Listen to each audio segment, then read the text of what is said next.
Para lang po mas malinaw din sa publiko. Oo, kasi hindi naman bawal magbigay ng donasyon sa mga tatakbo. Pero ang bawal, yung nagbigay ka ng donasyon tapos meron kang proyekto sa gobyerno.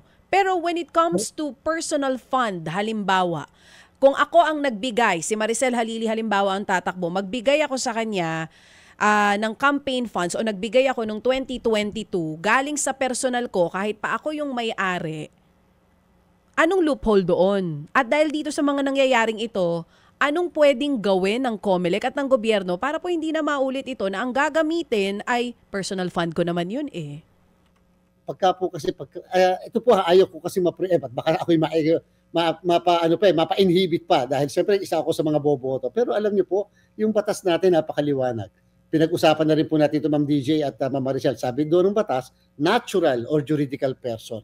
Ibig sabihin, isang tao, si Ma'am Maricel, si Ma'am DJ ay nagbigay.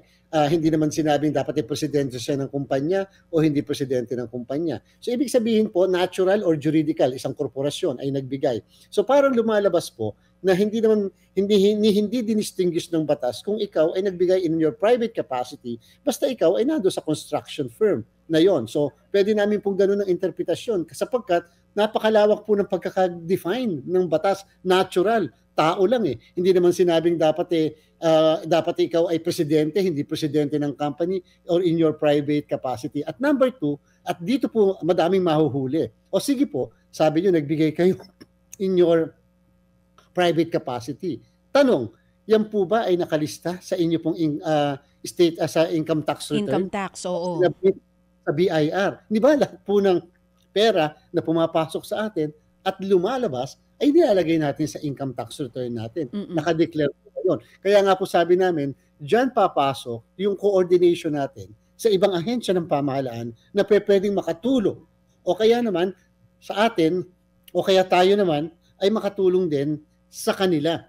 Sapagkat ito po, pag nagkataon, tax evasion po yon. O kaya po violation ng income tax law kapag hindi mo na-report na nagbigay ka pala ng donasyon.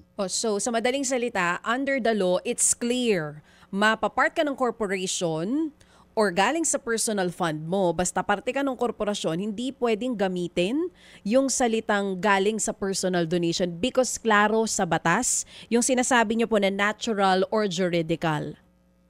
At in fact, sa corporation law, totoo naman po, ang korporasyon ay may separate na identity, personality sa mga official niya. And therefore, the act of the corporation is not the act of the officers. Tama po yun.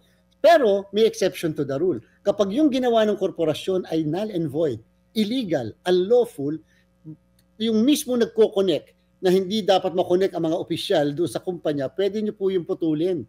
And therefore, pwede nyo habulin yung mga opisyal ng mismong korporasyon because they committed ultra vires act, mga aksyon na illegal, unlawful. Mga kapatid, brothers and sisters, saan ka pa? Dito na tayo sa totoo. Dito na tayo sa True FM. Mga kapatid, mag-subscribe and follow po kayo sa social media accounts ng True Network PH. Yan po kami, hanapin nyo lang True Network PH, Facebook, Instagram, YouTube, TikTok, and podcast. Mapa Apple or Spotify man yan, mahahanap nyo kami. Lahat ng mga napapanood at napapakinggan nyo po sa programa, nasa social media accounts namin yan. So, paano mga kapatid? See you sa social media!